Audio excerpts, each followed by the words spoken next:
L'éducation nationale lance aujourd'hui, Pierre, une vaste campagne contre l'homophobie et la transphobie en milieu scolaire. C'est intitulé « Ça suffit » et il y a du boulot. Le ministre Jean-Michel Blanquer, invité ce matin d'Europe 1, a précisé qu'il s'agissait de lutter pour les valeurs de la République. À l'issue de cette interview, il s'est rendu dans un lycée professionnel du 19e à Paris pour présenter cette campagne.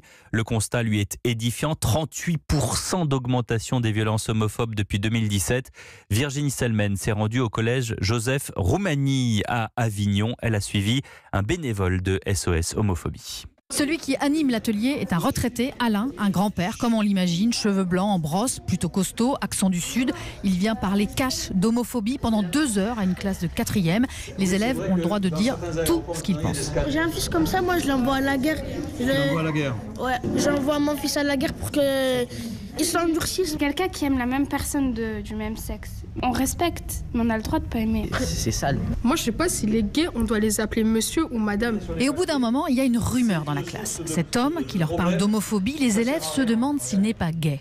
Alain leur répond très simplement. Est-ce que je suis gay? Oui.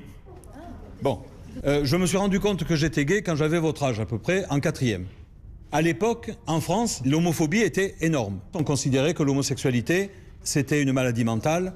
Et on considérait que c'était un délit. À ce moment-là, je demande à un garçon un peu fluet, Eyman, s'il lui arrive d'entendre des insultes homophobes dans la cour. Sa copine me dit que les autres disent qu'il est homo parce qu'il ne joue qu'avec des filles. Il se met à pleurer. Il me disait ça me pédait et tout. Il me disait t'aimes les hommes et tout. Et moi, quand il dit ça, j'ai envie de les frapper. J'ai presque envie de les tuer. À la fin de l'atelier, Alain fait un rapide sondage à main levée. Qui a changé d'opinion sur les homosexuels?